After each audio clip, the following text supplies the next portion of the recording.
So, let's talk about wildfires. You see one on the news, and you know the script.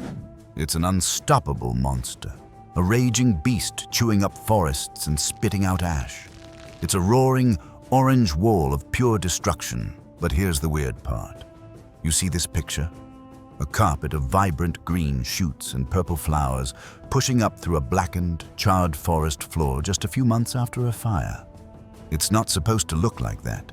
It's supposed to look like a wasteland, right? So, what are wildfires? Are they just mindless, cosmic pyromaniacs torching the planet for fun? Or are they the planet's toughest, most misunderstood gardeners?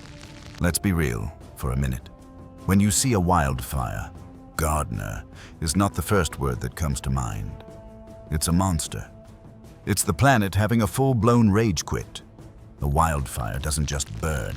It hunts. It breathes smoke, roars louder than a jet engine, and moves with a terrifying intelligence. It can create its own weather, spawning massive thunderclouds called pyrocumulonimbus clouds. It can spin off terrifying vortexes of flame called fire whirls. Yeah, no joke, fire-nados. That's a real thing. It's as if a tornado and a bonfire had a baby. And it was born angry. This thing treats a forest like an all-you-can-eat buffet.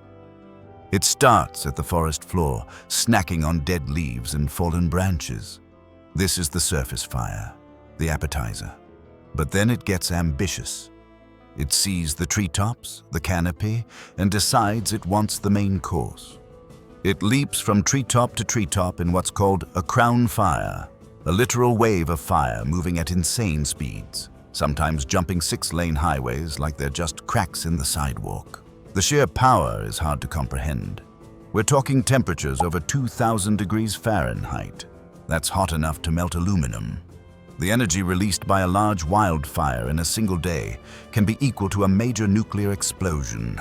It's like the universe decided to use a sledgehammer to kill a fly. It's pure, unrestrained chaos. It's the physical embodiment of that meme where the dog is sitting in a burning room saying, "This is fine." Except nothing is fine. So yeah, case closed, right? Wildfires are bad. They are nature's ultimate villain. The big boss at the end of the video game. End of story. Subscribe for more.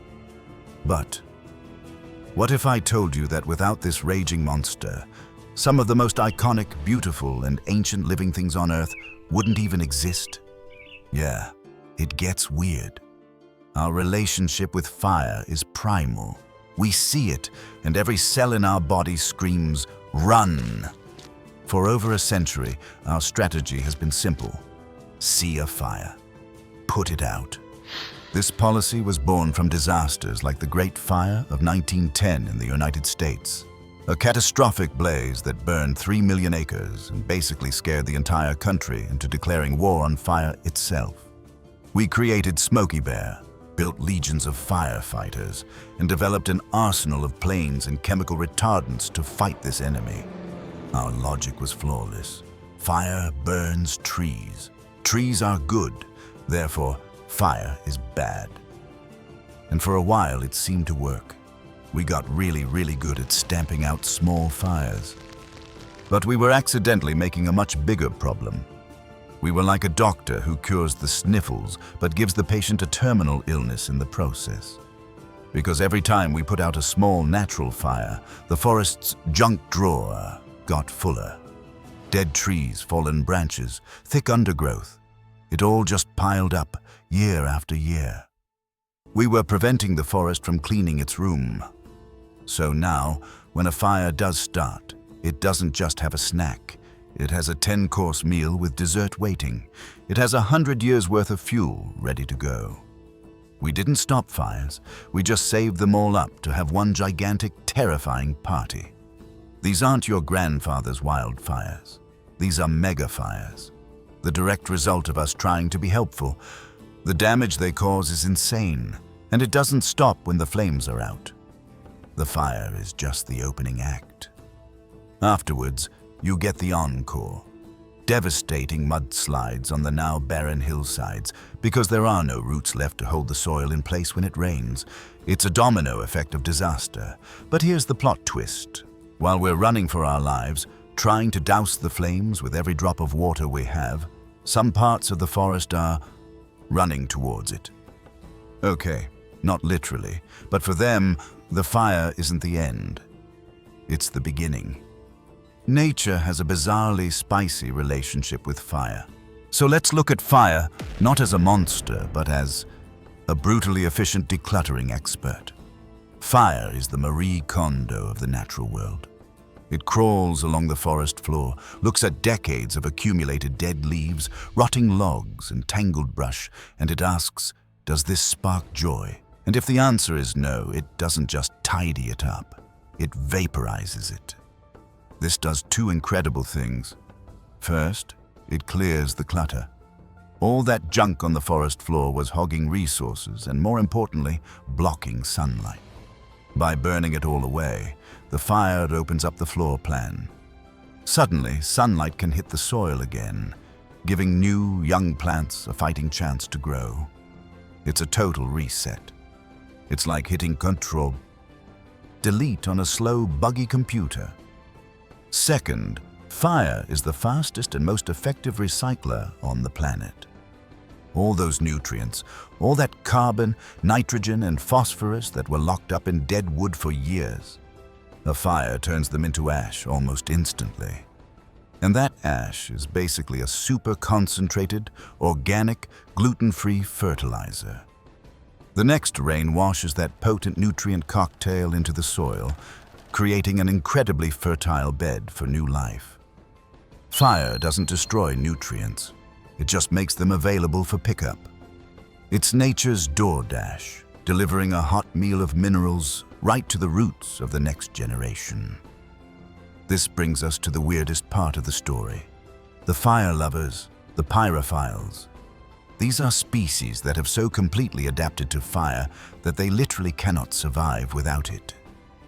Let's start with the lodgepole pine. This tree is a straight-up fire chaser. Its entire life strategy revolves around fire.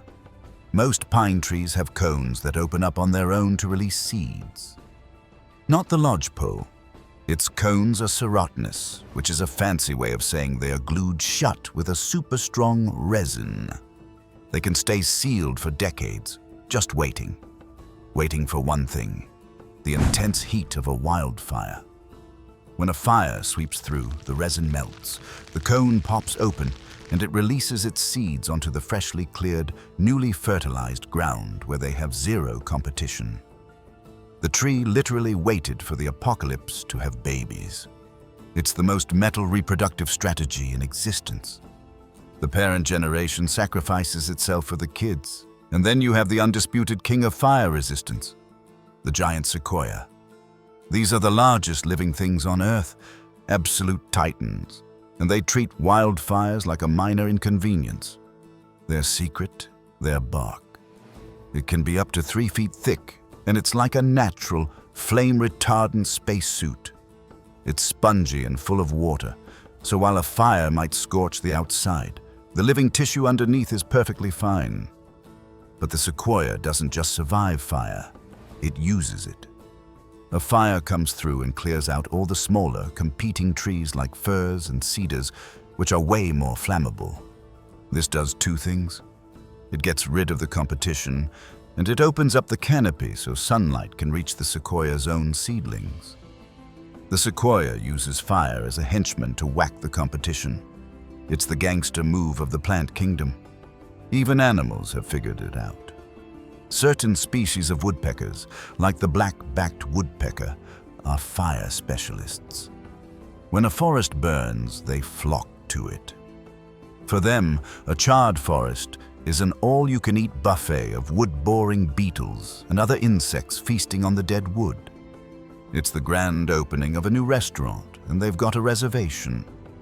So nature has this figured out. But what about us? For most of modern history, we've treated fire like an enemy to be conquered. But what if I told you that for thousands of years, humans weren't just victims of fire, but were the smartest players in this entire game. This introduces the idea of cultural burning, or what some call good fire.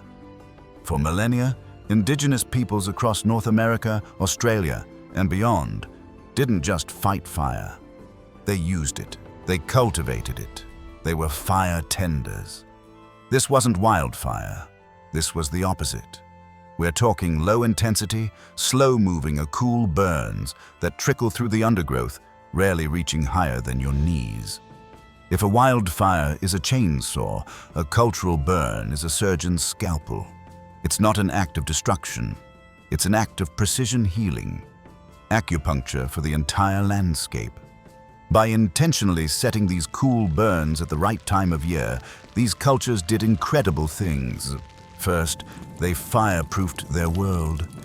By regularly clearing out the flammable debris, they removed the fuel for catastrophic mega-fires. They were essentially vaccinating the land against the disease of uncontrollable flame. Second, they boosted biodiversity. These small, patchy burns created a mosaic of different habitats, some newly burned, some in regrowth, some untouched, which supported a vastly richer array of plants and animals. And third, they were literally gardening with fire. They used these burns to encourage the growth of specific plants they needed for food, medicine, or for weaving baskets. They were shaping the entire ecosystem to be more resilient, more diverse, and more productive. And here's the biggest revelation of all. Modern fire ecologists are now realizing that this ancient, traditional knowledge is the most advanced, cutting-edge solution to our current wildfire crisis. The oldest wisdom is our newest science. So, where does that leave us? Is fire a monster or a gardener? A destroyer or a creator? The paradox is that it's both, and our human perspective is what gets twisted. We see the world in years, maybe decades. Nature operates on a timescale of centuries and millennia. What we see as a singular, horrifying event of destruction, the forest sees as one step in an endless, healthy cycle. And the effects are even weirder on a global scale. The smoke we see as a choking pollutant can travel across oceans. Those aerosol particles can seed clouds, changing weather patterns continents away. It's even been shown that thick plumes of smoke blowing over the Atlantic from fires in Africa can suppress the formation of hurricanes by creating a layer of dry, stable air. The planet is literally using the ashes of its burned forests to protect its other coastlines.